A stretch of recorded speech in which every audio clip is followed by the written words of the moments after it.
capítulo 12. Les invito a que las abramos y nuestra Biblia en Lucas 12, 32. Y mandamos un saludo a nuestros hermanos en Monterrey, que también los extrañamos. Y ve a Valeria también conectada allá en Cancún. Y bueno, extrañamos a Mirna también, que hoy nos acompañó. Lucas 12, 32 al 34. Lo leemos juntos y dice: no temáis, manada pequeña, juntos, porque a vuestro Padre le ha placido daros el reino. Vamos a leerlo todos juntos otra vez. No temáis, manada pequeña, porque a vuestro Padre le ha placido daros el reino. Vended lo que poseéis y dad limosnas.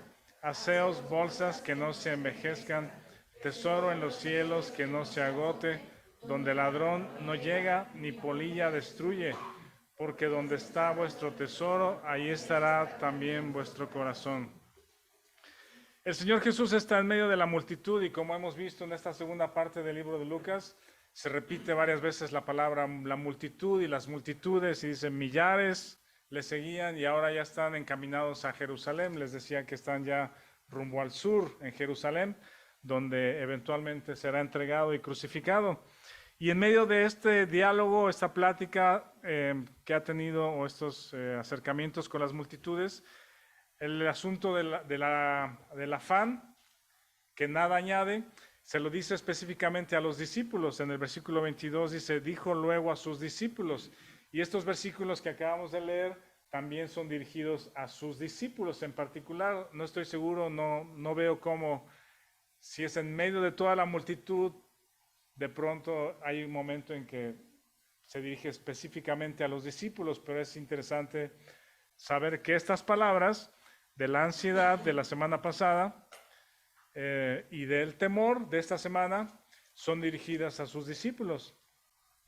Piensen en esto, lo que está enseñando el Señor Jesucristo es algo que no se escucha en ningún otro lugar, ¿verdad? Las multitudes lo siguen porque esto que está enseñando Él no lo escuchan en ningún otro lugar y ya llama la atención, les llama la atención y quieren escucharlo porque habla con autoridad y habla de parte de Dios. No se escucha en otros lugares, millares lo siguen, las multitudes lo siguen. Y lo mismo debe pasar hoy en las iglesias, debiese pasar hoy en las iglesias alrededor de todo el mundo, que lo que hemos de hablar, lo que predicamos, lo que se enseña en las iglesias cristianas, es algo que no se escucha afuera. No sé si eso les atrae o les distrae. Para mí debería ser un reto para los que predican, los que enseñan en todo el mundo, que en las iglesias se enseñe algo que no se escucha afuera. Es algo que no se escucha, que no se habla en las escuelas. Es algo que no se escucha en los medios, en el radio, en las televisiones, en los medios de comunicación, en la televisión, en las calles, entre amigos, en conferencias motivacionales o los líderes que atraen a las multitudes. No van a predicar el reino de Dios, no predican la palabra de Dios, no enseñan lo que enseñó Jesucristo. Por eso en la iglesia, los creyentes o las personas que asisten a una iglesia, o con una iglesia, un edificio, una reunión, en una casa, debiesen escuchar algo que no se escucha afuera, ¿verdad? Y mi oración es que lo que ustedes, lo que escuchamos, lo que aprendemos aquí domingo a domingo, sea lo que nos llame la atención, que nos edifique, porque no lo escuchamos entre semana. No se escucha, no se habla, no lo aprendemos, no lo vemos. Y me atrae estar los domingos aquí porque aquí se enseñan las palabras de Jesucristo. Es lo que Jesucristo enseñó, lo que Jesucristo dijo. Y en estos versículos, el título es acerca del temor. No teman. Más que un maestro, un predicador motivacional, que existen muchos y parece que cada vez más y las multitudes lo siguen, esta inspiración o estas palabras de inspiración o estas palabras que encienden un fuego en el corazón de las personas, es palabra viva, es verdadero, ¿verdad? Y el fuego que se enciende en el corazón de las personas que escuchan es un fuego que permanece, ¿sí? Es una palabra viva, no es algo que se termina a la semana o en un mes, palabras motivacionales que vemos que no están sustentadas en la realidad y en la verdad de lo que va a suceder. Cuando el Señor Jesucristo les dice esto, no temas, manada pequeña, porque a vuestro Padre le ha placido daros el reino, es más profundo de lo que podemos ver a primera vista. Implica una instrucción, es un mandamiento, es no temas. Si te dice el Señor no temas es porque te da los fundamentos para hacerlo, ¿sí? Y la fe, así como la semana pasada decíamos, la fe elimina la ansiedad, también la fe elimina el temor. Dice también la Escritura que el amor echa fuera el temor en Primera de Juan. En la Biblia la palabra no temas o la instrucción no temas la vemos por todos lados. En Isaías 40, si lo quieren leer, si no, sigan la lectura.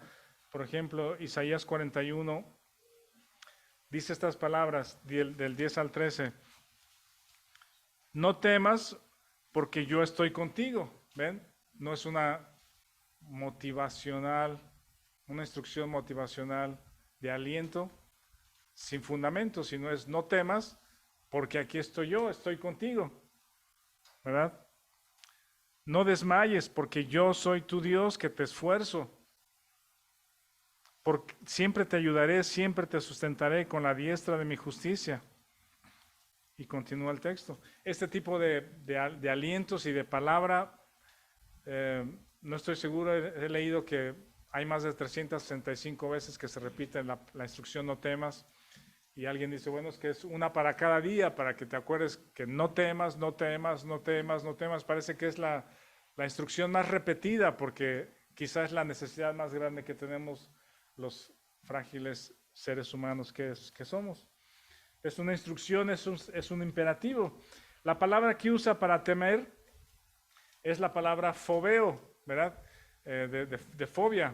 No sé si hoy se le da otra acepción de más de temor a las arañas o temor a las alturas o temor a las personas, pero es la palabra que usa aquí. No tengas fobia, les dice Jesucristo a los discípulos. Algunos describen este temor como algún tipo de emoción artificial, entre comillas, emoción artificial, y lo dicen así porque dicen que es debido a que no se fundamenta en un peligro real, ¿verdad? No es un peligro real, sino es una percepción personal. De pronto en la noche estás pensando qué vas a hacer, qué vas a decir, quién va a venir, qué va a pasar y qué pasa si no hago. Entonces creas a lo mejor un sueño ahí que no es real y ya estás teniendo temor y no puedes dormir porque ya en tu mente creamos ese peligro que no es real. Yo pienso que en ocasiones sí hay cosas que son bastante reales y que también percibimos temor o aquí le llama también un intenso e irracional miedo, a veces desproporcionado a algo o a alguien, y eso hace que los individuos se paralicen. Una persona afligida siente pánico y está impotente para controlar su miedo. Otra descripción del miedo que me gustó es esta, dice, el miedo es una emoción aquí puso displacentera, perdón, lo escribí mal.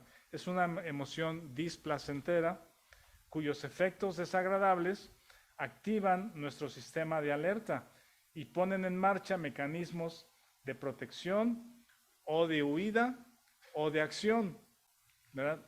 No estamos libres de temor ante muchas circunstancias reales o creadas, y eso a veces provoca que estemos paralizados del miedo o huyamos de una situación que debiésemos enfrentar o tomar una acción, ¿verdad? El miedo se transforma en una acción correcta para enfrentar o cerrar círculos o enfrentar esa situación, y el temor se convierte en valentía, en una acción con valentía. Hay un reporte aquí de la BBC de Londres, lo quiero leer, me pareció muy interesante, dice, la mayoría de los jóvenes teme por el futuro debido al cambio climático. La BBC hizo unas encuestas a más de 10,000 jóvenes en diferentes países, creo que fueron como 15 países, aquí también los enlista. Pero vean esto, dice, no hay planeta B, es el argumento de estos jóvenes, ¿verdad? Que tienen miedo al cambio climático. Dice, no hay planeta B. 3/4 de los jóvenes consultados de entre 16 y 25 años piensan que el futuro es aterrador. Le tienen miedo, pánico a lo que va a pasar. Una nueva encuesta internacional ilustra la profundidad de la ansiedad que sienten muchos jóvenes ante el cambio climático. Casi el 60% de los jóvenes encuestados dijeron que se sentían muy preocupados o extremadamente preocupados. Más del 45% señaló que los sentimientos sobre el clima afectaban su vida diaria. ¿Han visto cuáles son los argumentos de las personas que se convierten en veganos, vegetarianos? ¿Sí? Ahora hay una tendencia a los alimentos basados en plantas, ¿verdad? Porque no, yo sí sé, entiendo que hay muchos problemas alrededor de la crianza de los animales,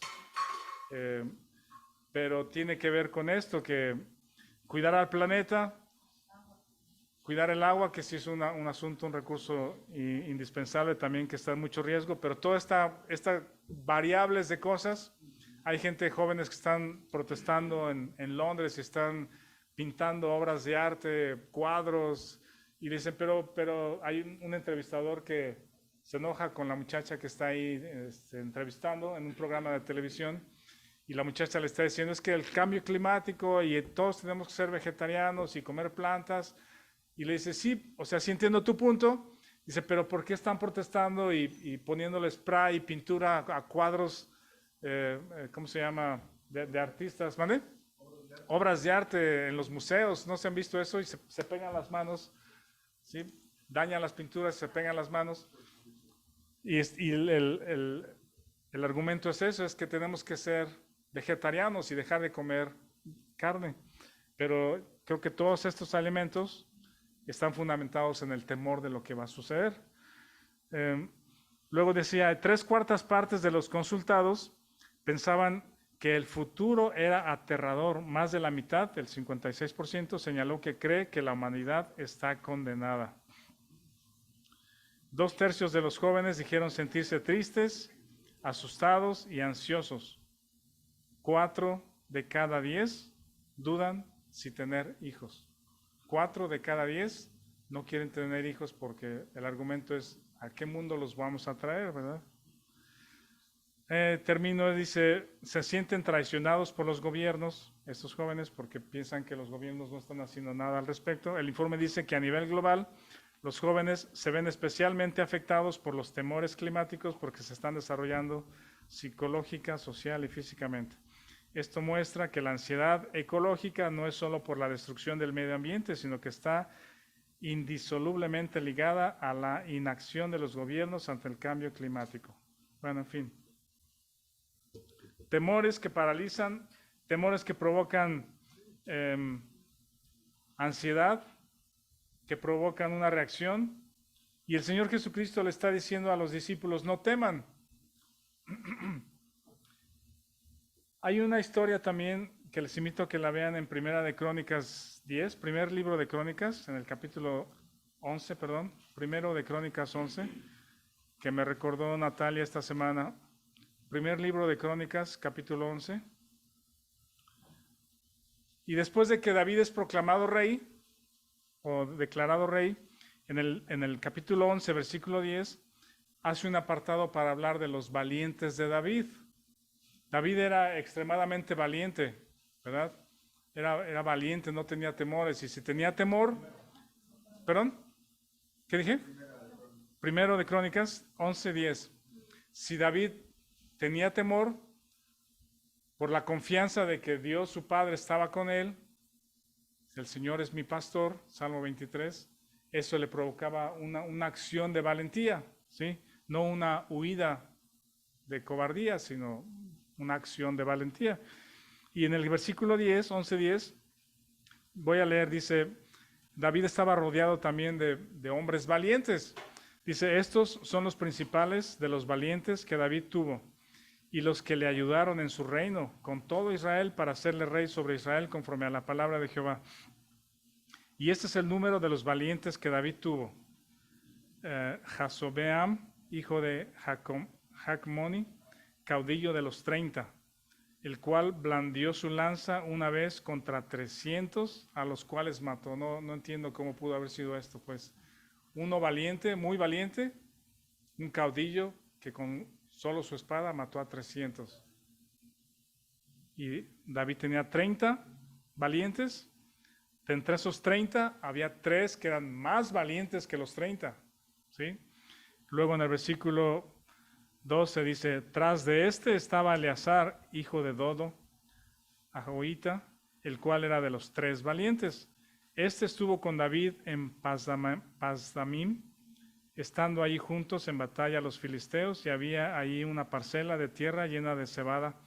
Y huyendo el pueblo delante de los filisteos, se pusieron ellos en medio de la parcela y la defendieron, y vencieron a los filisteos porque Jehová les favoreció con una gran victoria.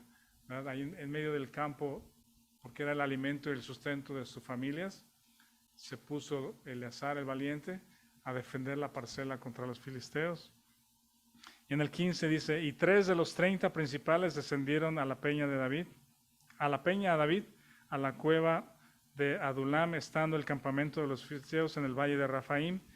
David estaba entonces en la fortaleza, y había entonces guarnición de los filisteos en Belén. David deseó entonces y dijo, vean esto, ¿quién me diera de beber de las aguas del pozo de Belén que está a la puerta? ¿Sí? Una expresión de el deseo de que Belén fuera otra vez recuperada por ellos, y no solo la ciudad, sino el agua de la ciudad, ¿verdad? Seguramente también tenía grande sed. Y vean esto, el 18 dice, y aquellos 3 rompieron por el campamento de los filisteos y sacaron agua del pozo de Belén que está a la puerta, y la tomaron y la trajeron a David, mas él no la quiso beber, sino que la derramó para Jehová, y dijo, guárdeme mi Dios de hacer esto. ¿Había yo de beber la sangre y la vida de estos varones que con peligro de sus vidas la han traído? Y no la quiso beber. Esto hicieron aquellos 3 valientes. Natalia me preguntaba, ¿por qué no se la tomó? Si les costó tanto trabajo traerla y meterse y pelear y traerla, ¿por qué no se la tomó? Y ese es el valor que David le dio a la vida de esos valientes, pues es estas personas tan valerosas, tan valientes, que están cuidando y dispuestos a dar su vida para traer un vaso de agua al rey. Dice, no puedo tomarla, y la tiró. Hoy en día necesitamos personas valientes, no temerosas, que estén dando gracias y seguros y seguras de dónde están parados. ¿De dónde están parados? Ese mismo David en el Salmo 23 dice, el Señor es mi pastor, nada me faltará. Su vara y su callado me infunden aliento. Él está conmigo, Él me dirige, Él me alienta, Él me abre puerta, Él me consuela, en Él confío, Él va adelante, Él me sustenta. Juan 10, pareciera como si ese buen pastor del Salmo 23 se hiciera presente en Jesucristo, y Jesucristo dice, yo soy el buen pastor, y el buen pastor su vida da por las ovejas. Y en ese contexto, Jesús les dice a sus discípulos, no temáis manada pequeña. Grey, rebaño pequeño, no son muchos, no son la mayoría, están por el camino estrecho, van contracorriente, están entre la multitud, pero no son de la multitud. 120 personas fueron las que en el aposento alto quedaron de las cientos de miles, multitudes que seguían a Jesús, y solo 120 estaban en el aposento alto recibiendo al Espíritu Santo. La cantidad es pequeña. La palabra que usa en manada pequeña es la palabra micros. ¿Sí? Micros. Son poquitos, cantidad pequeña, los discípulos. Le voy a dar el tiempo a Joshua para que nos comparta una cápsula de la manada pequeña.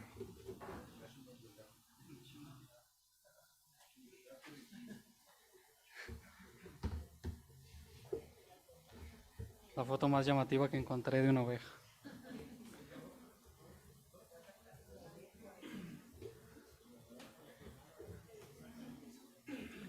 Bueno, decía el versículo ahí, no temáis, manada pequeña, refiriéndose obviamente Dios, Cristo, perdón, bueno, Cristo es Dios, ¿no? Cristo refiriéndose a las ovejas. Y voy a compartir el día de hoy con ustedes esta cápsula que es acerca de las ovejas, conocer un poco de ellas. Y el nombre que usa en el griego ahí para referirse a las ovejas es probatón. Esa es la palabra que se utilizaba en el griego. Y literal, probatón significa el que camina hacia adelante. O sea, era exclusivamente para las ovejas, pero era un cuadrúpedo que caminaba hacia adelante. Y en un momento que pasemos más a los datos curiosos, van a ver que las ovejas les gusta caminar hacia adelante, sin importar qué haya al frente. Sí. Bueno, las variedades, hay de 450 a 500 variedades de ovejas. Sus tamaños pueden ir de 1,20 m a 1,90 metros de longitud y pesar entre 45 a 160 kilos. Las regiones en donde más se pueden encontrar es en Asia, en África, en Reino Unido, en Europa, y los más grandes exportadores de ovejas o productores de ovejas son China, Australia e India. Estas ovejas, su alimentación, bueno, al ser animales herbívoros, son también rumiantes y se alimentan principalmente de pastos frescos, que es lo que menciona David en el Salmo 23, ¿verdad? Un pasto fresco, ahí es como su lugar, el mejor lugar en donde pueden estar, de alfalfa, de arbustos y de algunas legumbres. El hábitat, como ya dijimos, es en pastizales ubicados en zonas montañosas, pero aisladas. La expectativa de vida de las ovejas son de entre 10 y 13 años, así que no viven mucho. Y las ovejas viven en manadas de entre 43 a 2.700 ovejas. Y normalmente suele haber un macho, que se le denomina carnero, cada 25 hembras. Entonces, esta manada pequeña, pues como mencionaba Rafa, ¿no? Es ser algo ahí micro, y como podemos ver aquí, las ovejas realmente pueden tener manadas muy pequeñas de solo 43 miembros. Ahora, su reproducción suelen reproducirse desde los 8 a los 10 meses de edad. Su gestación es de 5 meses y suelen tener de 2 a 3 ejemplares en promedio, y el bebé, por así decirlo, que nace se le denomina cordero.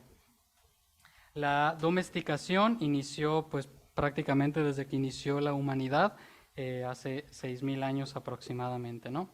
Y bueno, les voy a compartir aquí rápidamente unos datos curiosos de las ovejas que honestamente, después de haber hecho esta pequeña investigación, la verdad es que encuentro que tenemos mucha similitud con las ovejas. Les voy a hacer una pregunta. ¿Alguna vez a ustedes en la escuela, en alguna parte de su trabajo o algo, les preguntaron, si tú fueras un animal, ¿qué animal serías? ¿Sí les han preguntado eso? Yo siempre contestaba un león, un águila, un tiburón. Una vez estaba yo medio mal de la cabeza y contesté un dragón, o sea, cosas que no existen, pero yo sería un dragón, ¿no?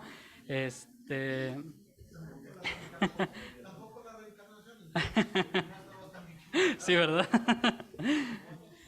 Bueno, pero el punto es de que contestamos siempre eso, ¿no? Animales imponentes, grandes, autosuficientes, rudos, poderosos. Pero seamos honestos, ¿alguna vez alguien ha dicho yo sería una oveja? No, ¿verdad? Hay que ser honestos y nadie diríamos que seríamos una oveja, nomás por la lana. Bueno, el primer dato curioso que encontré es que las ovejas necesitan ser esquiladas mínimo una vez al año. De lo contrario, bueno, ahí decía esquiladas, no sé si era la palabra correcta, pero rasuradas, trasquiladas, le tiene que quitar la lana, ¿no? Por lo menos una vez al año, si no, de lo contrario, se ve afectada su salud. Y miren, ahí tienen una oveja, ¿no se ve? Ah, caray. A ver, dale, ahí está. No, ahí está. Esa es una oveja que tenía 7 años sin ser trasquilada, y realmente se ven muy afectadas en su funcionamiento y en su salud si no las trasquilan.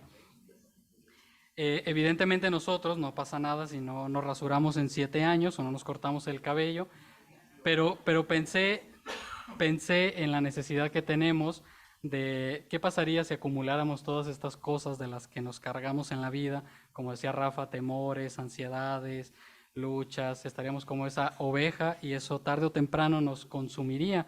Así que Dios evidentemente tiene que estar haciendo limpias en nuestras vidas todo el tiempo. Las ovejas no saben vivir solas porque son muy indefensas y viven en rebaños por seguridad.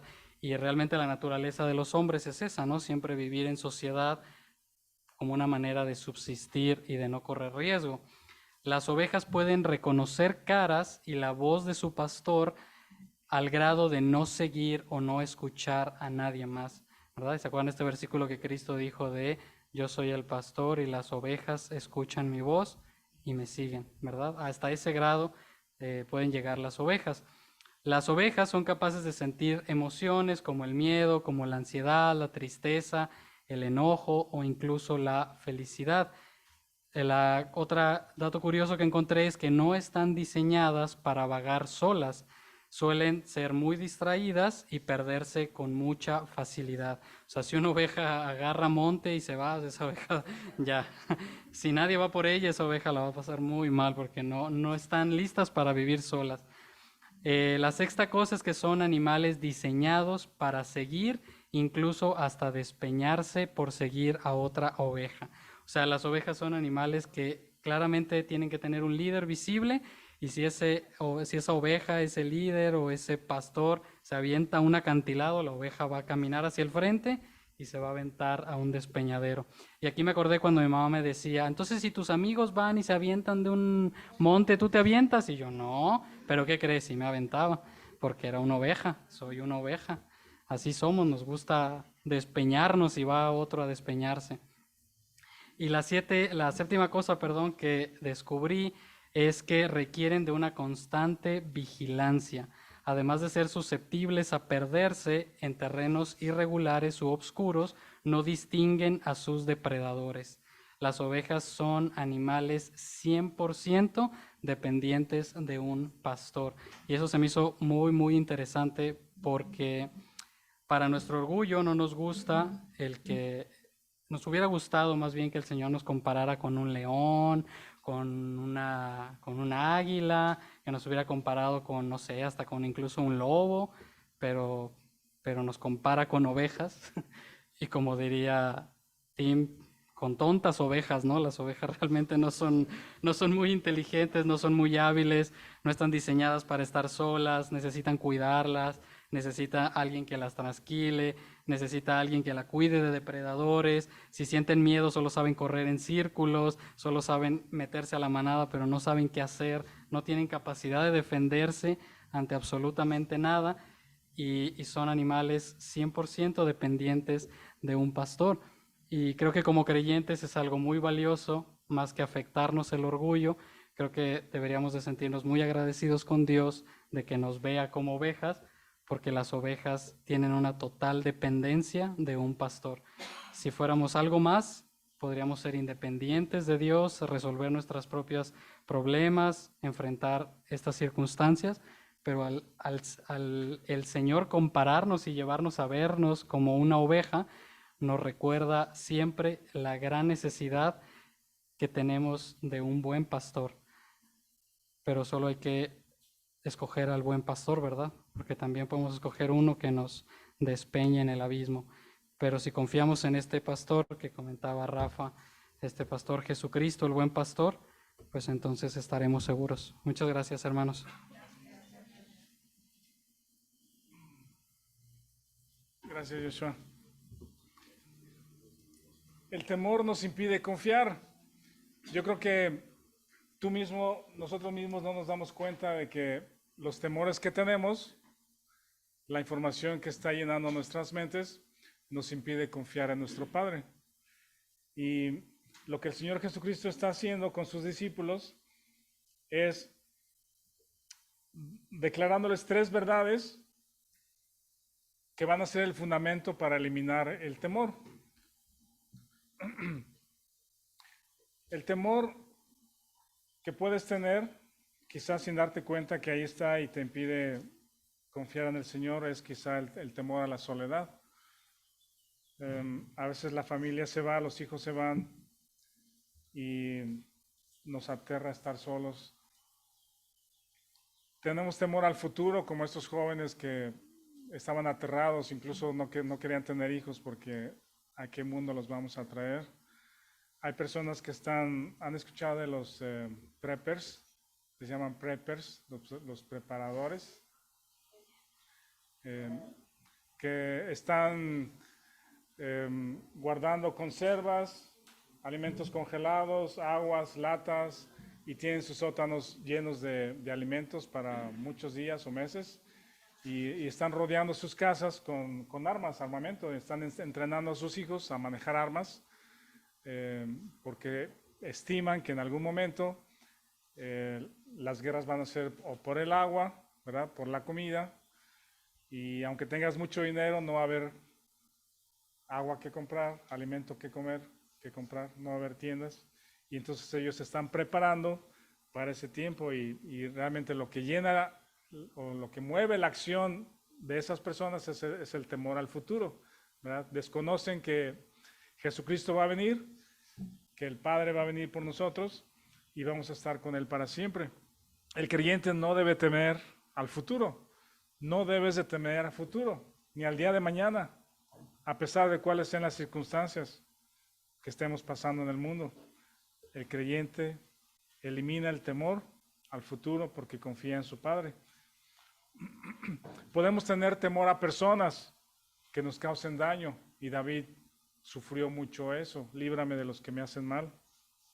Podemos tener temor a lo desconocido y no avanzamos, no tomamos pasos para aprender. Tenemos temor al fracaso.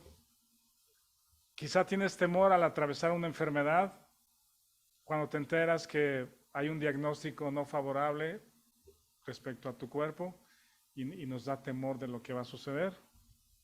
Tenemos temor de nuestra situación financiera, ¿quién nos va a sustentar? Nos da temor el envejecer, cuando la vida se nos está yendo, ¿verdad? Llegas a los 40, 50, 60 y ves que ya estás más para allá que para acá. Ya estás más avanzado y qué has hecho en tu vida, qué evalúas, los hijos se están yendo, tu cuerpo ya no responde igual, tu mente ya no es la misma, ya no tiene la misma fuerza que antes y vienen temores a la mente. ¿Tienes temor a de lo que serán tus hijos? ¿Qué será de mis hijos? ¿Has pensado en algún momento? ¿Has pensado en tu familia? En que a lo mejor las situaciones que están pasando en tu familia son cuestiones que están destruyendo a la familia, el vínculo familiar, las ligas que hay entre los hermanos, entre papás e hijos, entre esposos y esposas, y tenemos temor a esa destrucción familiar, como sucede en muchas familias del mundo, en el mundo. Una vez le pregunté a un amigo por qué a veces uno se sentía temoroso, hace muchos años, y él me decía, lo que yo hago es cerrar círculos. Dice, yo he notado que en mi propia vida no cierro situaciones, no termino cosas. Y entonces se acumulan las cosas no terminadas y mi vida está llena de ansiedad, de cosas que tienes que hacer y estás ansioso todo el día porque no terminan las cosas, no cierras, ¿verdad? Él hablaba de eso y también yo creo que eso es un motivo para tener temor, que trae temor a nuestras vidas. El temor es eliminado por la fe. La fe elimina la ansiedad, la fe elimina el temor. El temor impide confiar. Y el fundamento que está poniendo Jesucristo, que les está recordando Jesucristo a los discípulos, es en primer lugar que son una manada pequeña. Eso implica que la manada tiene un pastor, ¿verdad? La manada tiene un pastor, yo soy el buen pastor, yo los cuido. Son pequeños, son pocos. Quizá tú eres el único creyente en tu salón, jóvenes, en tu escuela, a lo mejor eres o fuiste el único creyente en tu salón. Y todos los demás hablan de cosas que aquí no se hablan. O sea, en la iglesia, lo que les digo desde el principio, ¿no? Escuchas cosas que en tu casa no escuchas, que no quieres escuchar, pues, que en tu casa no te enseñan. Y en la escuela la aprendes ¿sí? Y no te las enseñan en casa porque no es correcto escucharlas ni enseñarlas, ¿verdad? Pero las aprendes en la escuela. Y eres el único creyente. Manada pequeña, eres manada pequeña. Quizá eres el único cristiano, la única familia creyente en tu cuadra.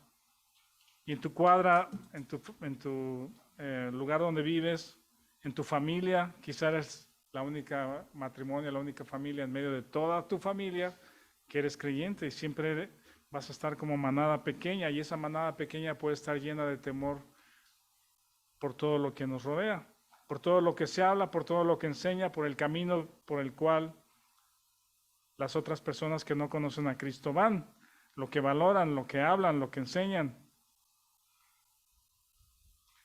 Y Jesucristo les dice, porque a vuestro Padre les ha placido daros el reino. No solo habla de un buen pastor, que es Jesucristo, pero también les refuerza el asunto de la identidad. Su Padre, vean lo que les ha dado. Y las dudas o el temor viene porque dudamos que nuestro Padre está con nosotros y te cuida. En el momento que escuchamos que tu Padre está contigo y te cuida y algo te ha dado, ese es el fundamento para la fe. Luego viene un texto, el versículo 23, que dice, vended lo que poseéis, dad limosna, haceos bolsas que no se envejezcan, tesoro en los cielos que no se agote, donde el ladrón no llega ni polilla destruye. Me llama la atención este versículo porque les habla también de el arraigo a lo terrenal, ¿verdad? Yo creo que en particular a los discípulos les iba a encomendar un ministerio muy particular, pues en el libro de los Hechos vemos que estaban en Jerusalén y predicando el Evangelio, y algunos de ellos al 100%, todo su tiempo estaba dedicado a la predicación del Evangelio y murieron por ello. Y les invita a no estar arraigados en lo terrenal. Ese reino que el Señor promete, no lo han visto completamente todavía. Lo han probado. El reino de Jesucristo, el reino de Dios, perdón, que Jesucristo predicó, se ha acercado. Jesucristo dijo, el reino se ha acercado, ¿verdad? Y yo estamos anunciando las buenas noticias del reino. Ellos han escuchado el anunciamiento del reino, las buenas nuevas. Ahora la noticia es, su Padre le ha placido darles a ustedes el reino. De ese que ha venido a hablar, de ese que han visto, el que se ha acercado, vuestro Padre se los ha dado. Aprópiate de lo que tu Padre te ha dado. Creo que ese es un anunciamiento de el reino de Dios en el milenio, ¿sí? El reino de Dios establecido en la tierra. El corazón sigue a tu tesoro. El corazón o tu corazón seguirá a tu tesoro. Lo que atesoras, ahí va a estar tu corazón. El Señor Jesucristo también les dice que los tesoros sean construidos o sean puestos en la eternidad, en el cielo, donde no se destruye, donde no se agotan, donde no se roban, donde no se descomponen. Y si hay alguna atadura, algo que te esté atando a este mundo, que estés arraigado a este mundo, ten compasión de los que no tienen y no estés arraigado a lo terrenal. Esos son los tres fundamentos que el Señor Jesucristo les da a sus discípulos para eliminar el temor. Número 1, ¿a quién perteneces? Perteneces a la manada del buen pastor. Esa es tu identidad, ese es tu grupo, ese es tu cuerpo, ese es el cuerpo al que perteneces. Número 2, crees en lo que se te ha dado. A los creyentes en las cartas de Pablo se nos informa, se nos da a conocer todo lo que se nos ha dado en Cristo y en eso debemos de confiar. Tenemos que apropiarnos de todo lo que se nos ha dado en Cristo. Y número 3 es que nuestros afectos estén en lo que no se destruye. En el momento en que nuestros afectos están en lo terrenal y esos afectos o las cosas terrenales son destruidas o se nos son quitadas, ¿sí? Entonces tenemos temor. O se ven cuando nuestros afectos en las cosas terrenales y las cosas terrenales se ven en peligro, real o irreal, y entonces nos llenan de temor. Cuando haces tesoro en el cielo no tienes pérdida. Hay un hombre, con esto termino, que se llamó Andrew Carnegie. Andrew Carnegie. No sé si han escuchado él. Luego lo buscan y podemos hablar un poquito más de él, pero fue nacido en Escocia, inmigrante, llegó a los Estados Unidos de joven, nació en 1865, no es cierto, 1835, nació en 1835 en Escocia, llegó a Estados Unidos, particularmente en Pittsburgh, y eventualmente se convirtió o fundó una empresa que fue un imperio del acero, el imperio del acero, Andrew Carnegie, y llegó a ser el hombre más rico del mundo en su tiempo. Hay unos artículos y, ¿cómo se llama? Unos programas bien interesantes acerca de los emprendedores. Luego les puedo pasar información también para que lo vean, pero se juntaron hubo un conjunto de personas similares en diferentes aspectos, tanto el ferrocarril, ¿sí? Como medio de transporte, y el ferrocarril requería vías de acero. Ajá. Y luego la industria de la construcción requería acero. Se asentó en Pittsburgh y creó un imperio del acero. Tenía fábricas y empleados, miles de empleados que por cierto eran mal pagados, y eso dio pie a la crisis en Estados Unidos de la Gran Depresión en 1919, por ahí. Llegó a ser el hombre más rico del mundo, aparte de otros similares. Rockefeller. Que todos ellos tenían su cuenta en los bancos de Rockefeller. Exactamente. De 3, 4, 5 hay hombres, el de los trenes, el de la construcción, el del acero, el de los bancos. En fin, bueno, el punto es que algo pasó en su corazón, no estoy seguro qué, pero siendo el hombre más rico, aquí les voy a decir, a 18 años de su muerte, obviamente él no sabía en qué año iba a morir, que fue en 1919, él no lo sabía, pero a 18 años de su muerte, él empezó, algo pasó en su corazón, en su mente, que les digo, no sé qué fue, pero creo que es algo parecido a esto que dice el Señor Jesucristo, que empezó a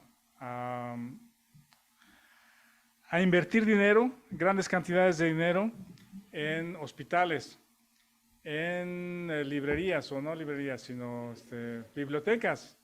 ¿Sí? Fundó lo que justamente se conoce como el Carnegie Hall en Nueva York, que es un edificio dedicado a las artes, a los grandes músicos. Han tocado ahí Tchaikovsky, hasta los Beatles han tocado ahí, pero invirtió su dinero en eso, pues, en bibliotecas, en hospitales. Déjenme aquí leerles la lista. Dice, desarrolló en su vida una en larga escala, filantropía a larga escala, con un gran énfasis en construir bibliotecas, escuelas, lugares científicos, de investigación científica.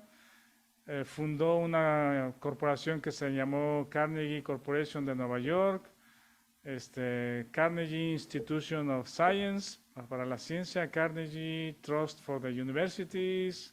O sea, fundó universidades, bibliotecas, hospitales, lugares para las artes, en fin. Y yo me pregunto si él habrá pensado algo como esto.